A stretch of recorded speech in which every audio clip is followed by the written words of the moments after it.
Hey guys, how's it going?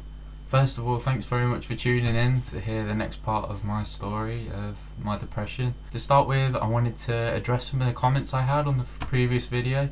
A lot of people related to this as like a cry for help, like things are really bad and that I need the support and people to care. Just to clear things up, I'm in the best position I've been in for at least since I was about 17 now, and I'm 20 now.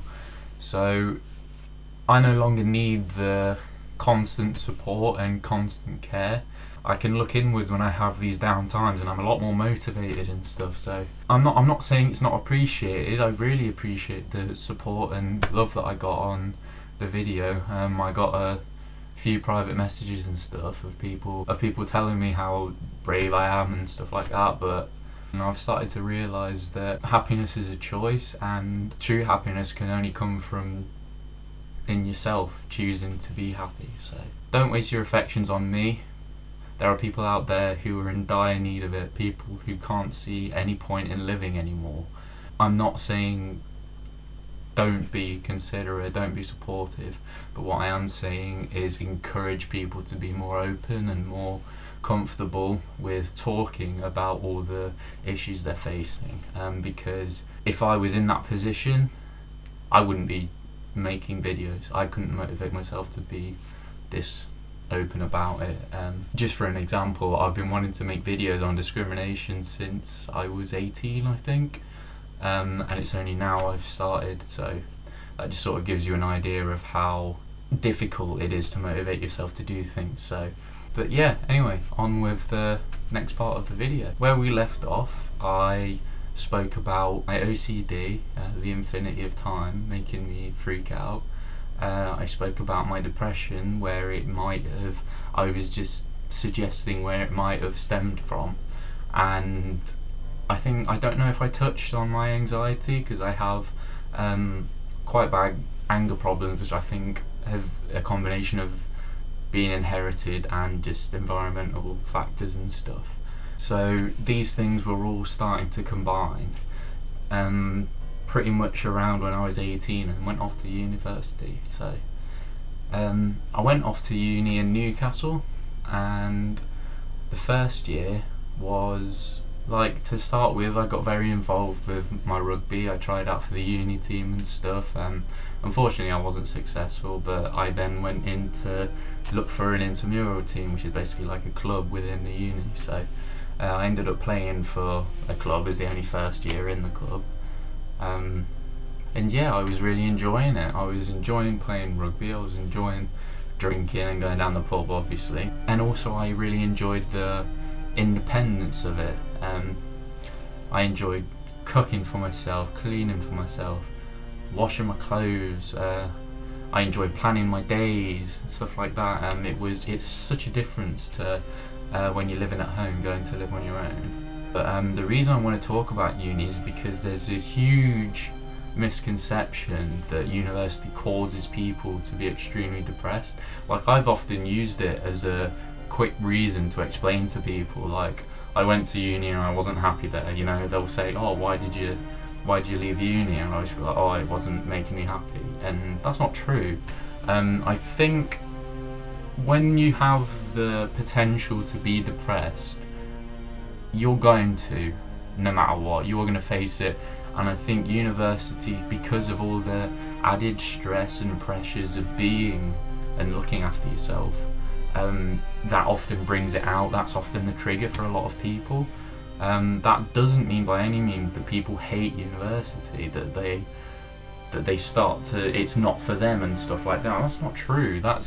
It might be true in some cases, but in a lot of cases, like with mine, I loved uni. Like, I'm really not a fan of living at home, where I've always lived. I loved living out in Newcastle. It was brilliant. I loved going out and doing things, but I think it was all the stress and stuff which allowed my illness to creep in and fester, because my brain was so stressed and constantly working on doing all these things for myself that I couldn't put up that barrier, and it started to almost infect me, if that makes sense.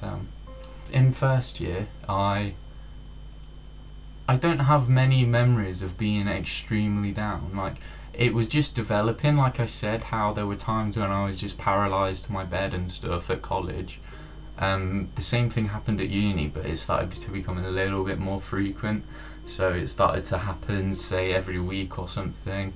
I would be in bed for a day and just not leave. I'd just be on my computer, like watching videos and stuff. I might have a lecture, I might have a society meeting, something like that, and I just wouldn't go because I just wouldn't be able to. But again, I dismissed this as nothing. The first year especially, I started to catch on that something was wrong, but I still didn't address it at all throughout that first year. What I did notice was, because there were all these new people, I did make friends and stuff, but I didn't really have a group. I noticed that it might be maturing, but I noticed that I'm a lot different to when I was in school, because in school, when I started making friends, I'd always involve myself with lots of people, whereas now there's loads of different things running through my mind, like, are they offensive to other people? Are they neglectful? Would they care if something happened to me? Stuff like that. And so that sort of, it might be a good thing, it might be seen as a good thing because you're like sifting out all the bad people that would be in your life, but also it can make you quite lonely. I know I had a few really good friends while I was up there, but there wasn't lots of people in my life, if that makes sense. A lot of the time I spent, I wasn't with them. Like, when I was working in the studio, I wasn't working with loads of people, I was doing my own thing.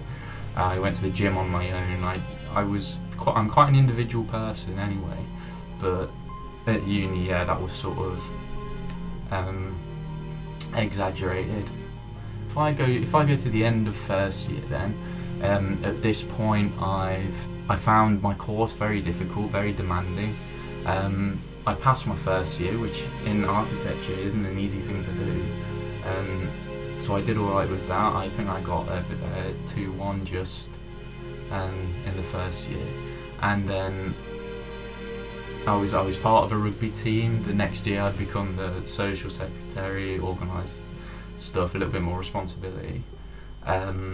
And so I came back from the summer, and I booked a holiday with my friends to go Zante, which we'd done a holiday with my mates the year before when we were all 18. Now we were 19, we were doing it again. So when I came home, it was like 2 weeks after I came back here that we were going on holiday. So all I did was work every day, because when I came home I didn't have any money, and I need to make a separate part about that financially, and how I was affected by my illness. But no, yeah, for the 2 weeks I just got up every day, and I'd work for my dad, because I couldn't get a job, but they need a lot of stuff doing because we live on quite a big plot. So I'd be fixing fences, I'd be collecting wood, I'd be doing a lot of digging. Like, I can remember my back killing because of just general digging and stuff. So I managed to build up enough cash just for spending on the holiday. And then when I came back, I didn't work so much because I'd quit a job while I was out at uni, because of the demand of my course, and I didn't want to keep up a job because I didn't see a point, because the job wasn't going anywhere. It was just for extra cash, but I felt like I didn't need it. So I didn't have a job when I got back from holiday, and I worked for my parents a little bit, but not too much, because again, when I was back here, that wave of fatigue and just not being motivated to do anything, and started to overcome me. And so what would be the point in having money if I wasn't going to do anything with it? So I just didn't make any because I didn't see the point. Around this time, I got into a relationship which was mostly a physical relationship, but it was the first relationship I haven't had in a while. Like, I didn't have one at uni at all. Like, I went out and I met people and stuff like that, just casual socialising and stuff, but I hadn't had a relationship. Whereas when I came back, I did meet someone, and at this point that relationship started to make me realise that my emotions weren't kept in check. Like, I couldn't balance. Normally you have a good balance, like, so sometimes you'll be motivated to achieve personal goals, sometimes you'll be have a sexual drive for a partner, and then other times it will be caring, and then worrying, and you know, they're all divided for different specific situations.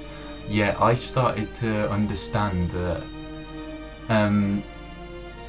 in this relationship that was purely physical, like, all of these emotions were like coming together as one, which basically just removed the range of emotions that I was experiencing.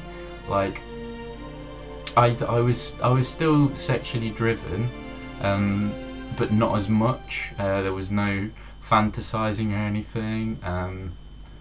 When I was with her, it felt quite meaningless. Like, I'd lie in bed with her afterwards and I wouldn't really feel anything, whereas in the past I'd feel adoration for them. And it's not to say that I didn't like her, because I did. Like, it was one that I remember fondly, but like, something clicked in my head, and I just realised there's something wrong here. I'm not feeling anything really. Like, so that summer we went on holiday to Italy, and I just didn't really experience it. Like, it's quite blurred for me to remember. I do remember going to Rome, which was amazing, because at the time I was still quite into my architecture. I did enjoy it. So to see the Colosseum, to see St. Peter's Basilica and stuff like that, it was quite mind-blowing. But then the rest, I do remember that bit, but then the rest of the time I just don't really know what happened. I know I did a lot of drinking and a lot of chilling in the sun, but it wasn't particularly relaxing, it wasn't particularly enjoyable.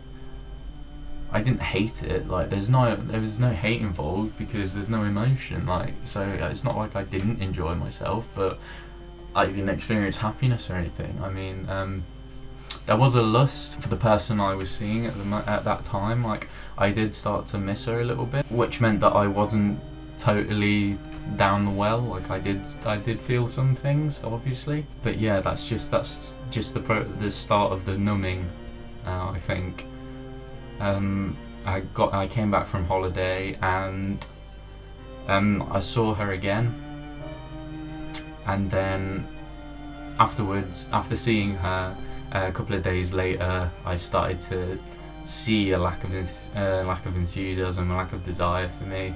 And you know, it's really obvious to know when someone starts to lose interest in you. They don't want to cut things off with you. They're just sort of, you know, pushing you away in an easy way. So I knew that was happening, but I was hurt. So that kicked me back a bit, and I started to get really down quite a lot.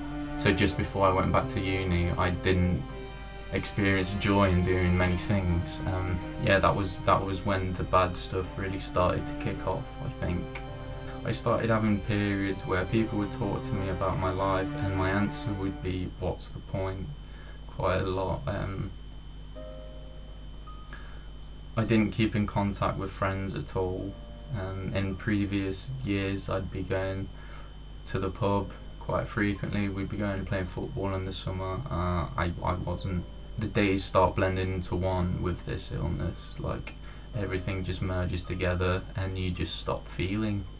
You stop remembering, and you basically stop living. It's lights are on but no one's home sort of thing. Everything just passes you by. And so I went back to uni. Parents started to worry about me then, so I was calling them or Skyping them every few days while I was away. And to start with, I did a lot of drinking, I did a lot of partying, and things were good. I think I really made an effort, because I looked back on my first year and saw the times that I spent in bed and didn't go out, and so I thought, I've wasted that year.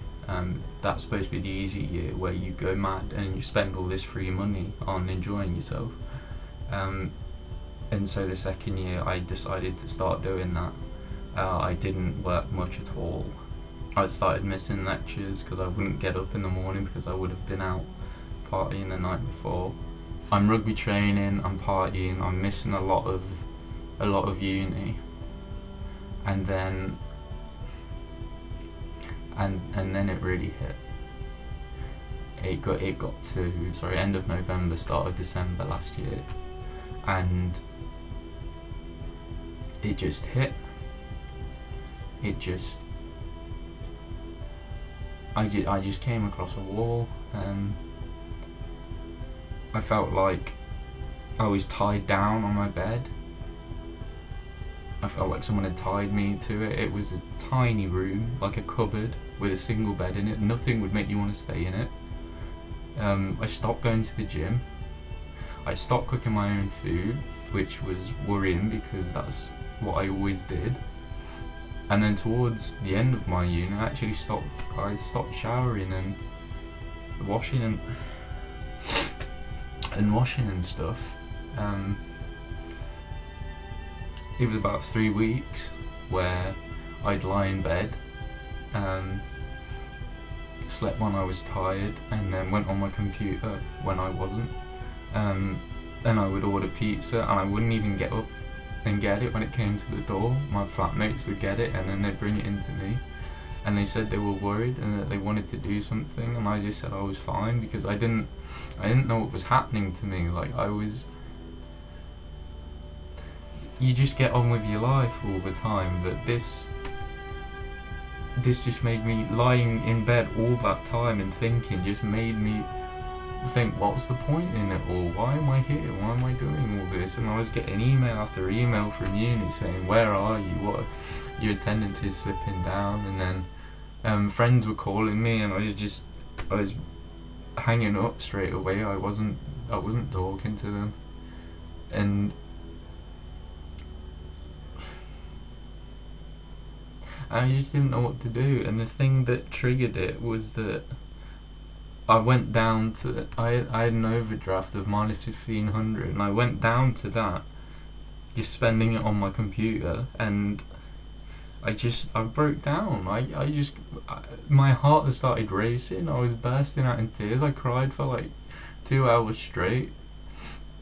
I called my mum because I just didn't know what to do, and she said, just come home, like, because I didn't know what to do with myself. I felt, you start to feel like no one cares about you, even though you're pushing everyone away.